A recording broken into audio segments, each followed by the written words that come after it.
رانا ثنا پاگل ہو گئے ہیں, اتنے خوف زدہ ہو گئے ہیں پی ٹی آئی سے. اور رانا ثنا, اگر تم سمجھتے ہو کہ تم ہمیں خوف زدہ کر کے چپ کرا لو گے, پھر سے سوچو, ہم نہیں تم سے ڈرنے والے, نہ ہم ڈارک شیڈوز سے ڈرنے والے ہیں. رانا ثناءاللہ کچھ عقل کرو, آپ کی عقل زیادہ نہیں ہے, ہمیں پتہ ہے. قوم کو آج ایک اور پیٹرول بم مل گیا ہے, اور پھر وہ رو رہی ہیں مریم جھوٹی کہ میں تو اس سے ہم نہیں مانتے اور میرا باپ ڈیڈی نہیں مانتا. تو بھئی ڈیڈی آئے, جیل کاٹے, پاکستان واپس آئی, کس نے روکا ہے؟ دیکھیں, شہباز گل نے ایک سٹیٹمنٹ دی, اور بائی دی وے انہوں نے وہ جو فون کا شوشہ چھوڑا ہوا ہے اس امپورٹڈ حکومت یا نیوٹرلز یا جو بھی پیچھے ہیں کہ جی فون چاہیے, اس کا فون چاہیے, جو اس نے ریمارکس دیے ہیں وہ تو اس نے لینڈ لائن پہ دیے ہیں اے آر وائی کو. وہ لینڈ لائن تو نہیں چھپی ہوئی, آپ ٹریس کریں لینڈ لائن. اور اگر اس نے کوئی ایسی بات کہی ہے جو کہ قانون کی خلاف ورزی ہے, دیکھیں نا, فریڈم آف ایکسپریشن تو کانسٹیٹیوشن گارنٹی کرتا ہے, لیکن آپ قانون اور آئین کے دائرے میں رہ کے کر سکتے ہیں. اگر اس نے کوئی قانون اور آئین کی خلاف ورزی کی ہے, آپ اس پہ کیس کریں, موقع دیں, وہ اپنا پوائنٹ آف ویو دے. اگر اس کی غلطی ثابت ہوتی ہے, قانون کے مطابق اس کو سزا دی جائے گی. لیکن یہ نہیں آپ کر سکتے کہ ایک شخص کو گاڑی اس کی توڑ کے شیشے اس کو گھسیٹیں اور 5 گھنٹے ان نون جگہ پہ لے جائیں, پھر ایف آئی آر بنے اور پھر آپ اس کو تھانے میں پیش کریں, پھر آپ اس پہ ٹارچر کریں, تشدد. اور ہم نے دیکھے ہیں جو ملے ہمارے, خاص طور پہ وکلا, جب وہ سیشن کورٹ آئے, ان کے پوری باڈی پہ نشان ہے ٹارچر کے. یہ کیا گیا ان پہ, ان کو پانی نہیں پینے کو ملا, سونے نہیں دیا. اور کل خان صاحب نے اپنی سٹیٹمنٹ میں, آپ نے سب نے سنا ہوگا, پبلک ہے, کہ ان کو سٹرپ نیکڈ کر کے مارا گیا ہے. یہ ابو غریب کر رہے ہیں جو امریکنوں نے, فورن حکومت نے عراقیوں کے ساتھ کیا تھا, اور برطانوی حکومت نے ابو غریب پریزن میں عراق میں. ہمارے لوگ اپنے شہریوں کے ساتھ یہی تشدد کر رہے ہیں, اور یہ نہ صرف ہمارے قانون کے خلاف ہے.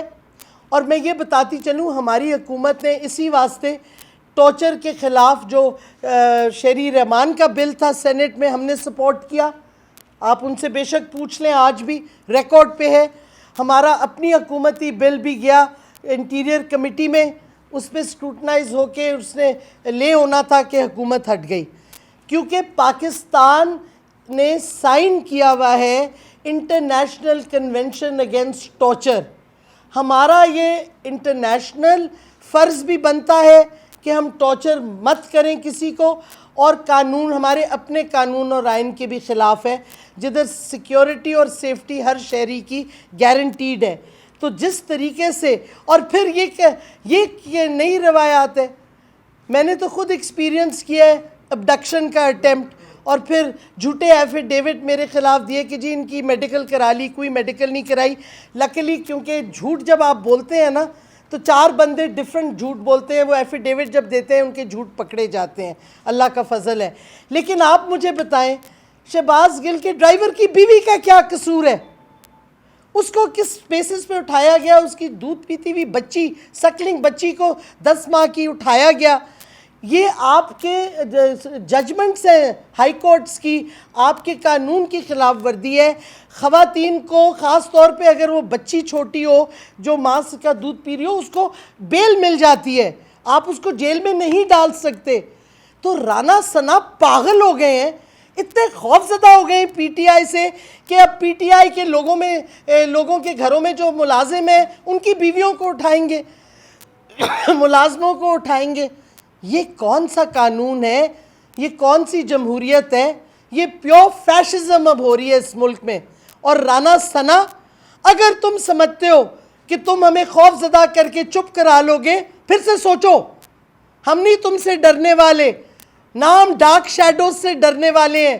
ہم انصاف کی جنگ لڑ رہے ہیں, ہم حقیقی آزادی کی جنگ لڑ رہے ہیں, اور لڑتے رہیں گے جب تک ہم اپنی قوم کو آزاد نہیں کریں گے صحیح معنوں میں. اور آپ کے یہ جو قوانین جو آپ غیر قانونی بلکہ حرکتیں کر رہے ہیں, یہ آپ کے اوپر آئیں گی اینڈ میں. تو آپ کس حد تک تشدد کرو گے لوگوں پہ؟ اب آپ پھر انہوں نے کوشش کی کل رات کو، پرسوں رات کو اور کل بھی لیٹ آفٹرنون کو، کہ شہباز گل کو اڈیالہ سے نکال کے پمس کے بہانے لے آئیں اسلام آباد ٹیریٹری میں پھر سے، اور اس کو پھر وہاں تشدد اس پہ کریں.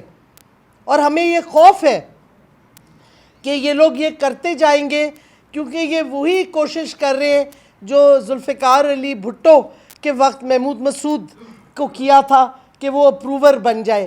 یہ وہی پلے بک استعمال کر رہے ہیں. ایک تو ان کو پتہ نہیں کہ وہ پلے بکس آؤٹ ڈیٹڈ ہو گئی ہیں. کم سے کم آپ اپنی اسٹریٹجیز دیکھیں تو کدھر قوم کو لے جا رہے ہیں.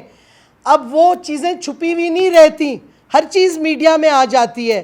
تو خدارہ رانا سنالا کچھ عقل کرو. آپ کی عقل زیادہ نہیں ہے، ہمیں پتہ ہے، کیونکہ آپ کی ساری عمر غنڈہ گردی میں گزری ہے تو قانون تو آپ کو سمجھ ہی نہیں آتا. لیکن کچھ کوشش کر لو سمجھنے کی، اس سے پہلے کہ اور زیادہ پاکستان میں گڑبڑ آپ کرو، اور زیادہ آپ کیا کہتے ہیں پولیٹیکل انسٹیبلٹی اور انسیکیورٹی کرو. اور معیشت کی تو میں بات نہیں کروں گی، میں اکانومی پہ ایکسپرٹ نہیں ہوں، لیکن قوم کو آج ایک اور پیٹرول بم مل گیا ہے. اور پھر وہ رو رہی ہیں مریم جھوٹی کہ میں تو اس سے ہم نہیں مانتے اور میرا باپ ڈیڈی نہیں مانتا. تو بھئی ڈیڈی آئے جیل کاٹے، پاکستان واپس آئی، کس نے روکا ہے؟ اپنے بھائی کو ہٹائے، امپورٹڈ حکومت بن کے جو بیٹھا ہوا ہے اس کا بھائی کیوں نہیں آ رہا؟ یہ کیا نورا کشتی کر رہے ہیں؟ ایک طرف سے پیٹرول بم اور دوسری طرف سے جھوٹی مریم کہتی میں تو اگری نہیں کرتی. ہو بھائی تم تو خود کانوکٹ ہو، تمہاری بات کی حیثیت کیا ہے؟ اس واسطے خدا کے واسطے جنہوں نے امپورٹڈ حکومت کو سپورٹ کیا ہے، پھر سے آپ دیکھیں آپ پاکستان کو کدھر پہنچا چکے ہیں. کتنی پولرائزیشن، کتنا وائلنس، آئین کی دھجیاں اڑا دی ہیں اس حکومت نے، قانون کی دھجیاں اڑا دی ہیں. ری تھنک کریں، پاکستان کا سوچیں، اپنا نہ سوچیں، کیونکہ اگر پاکستان نہیں ہے تو آپ بھی نہیں ہیں. یہ بھی سوچیں آپ. بہت بہت شکریہ.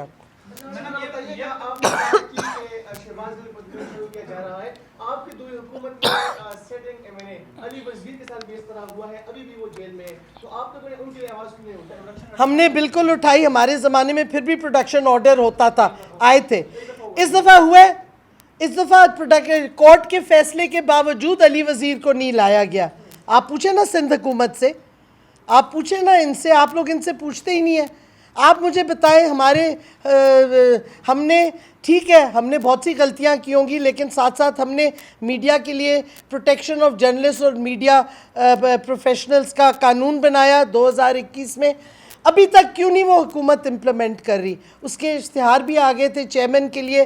وہ ایک ایسا قانون ہے جس میں جو کمیٹی بنے گی جو ساری کمپلینٹس دیکھے گی، وہ خود وہ جرنلسٹ بنائیں گے، پریس کلب کے نامنیز. اور یہ آدھا پروسیس ہو گیا تھا. اب آپ کیوں نہیں اس حکومت سے پوچھ رہے کہ کیوں نہیں یہ جرنلسٹ لاء کو کیوں نہیں ایکٹ فردر کر رہے؟ میڈم یہ بتائیے گا کہ صاحب نے رات کو کہا ہے ایک انٹرویو میں کہ جو شہباز گل کا بیان تھا اس میں یہ تاثر گیا کہ وہ اکسا رہے ہیں شاید فوج کو، اور دوسری طرف پی ٹی آئی جو ہے وہ شہباز گل کو مل رہی ہے، کیا وہ جو بیان ہے اس کو پی ٹی آئی اب اون کرتی ہے؟ دیکھیں ہم کہتے ہیں کہ اگر اس کے بیان میں کچھ قانون کی خلاف ورزی ہوئی ہے، قانون اپنا پروسیس کریں، قانونی پروسیس کریں، لیگل پروسیس کریں. اور ہم یہ بھی ساتھ ساتھ کہہ رہے ہیں کہ اگر آپ اکیوز کر رہے ہیں کہ اس نے اکسانے کی کوشش کی یا کچھ، تو خدارہ جنہوں نے اوپن سٹیٹمنٹس دیے ہیں، میں کتنے کیا کہتے ہیں خواجہ آصف جس کو آپ نے ڈیفنس منسٹر بنایا ہے، اس کی سٹیٹمنٹس تو پڑھیں فوج کے خلاف. ادھر ایاز صادق نے جو کہا ہے، پھر نواز شریف نے جو کہا ہے، اس نے تو چیف آف آرمی سٹاف کا نام لے کے یوں انگلیاں کر کے سٹیٹمنٹ دی ہے. اور پھر آصف زرداری، ان سب کی سٹیٹمنٹس ہیں بار بار، ایک دفعہ نہیں. کیوں نہیں ان پہ کیس رجسٹر ہو رہے؟ اگر آپ کرنا چاہتے ہیں پھر سب پہ برابر قانون اپلائی کریں نا، ایک پہ تھوڑی. اچھا میڈم، حکومت جانے کے بعد مختلف سیاسی جماعتیں پاکستان میں تمام سیاسی جماعتیں اکثر کہتی رہتی ہیں کہ ہم سے فیصلے ہوتے نہیں، کروائے جاتے ہیں، ہمارے پیچھے کوئی اور ہوتا ہے. اب رانا ثناء اللہ کا نام لے رہی ہیں، شہباز گل کی گرفتاری پر کوئی چینل بند ہوتا ہے تو رانا ثناء اللہ کا نام لیا جاتا ہے. کیا صرف نون لیگ یا رانا ثناء اللہ ان کے پیچھے؟ دیکھیں بک سٹاپس ود دا گورنمنٹ، ٹھیک ہے نا.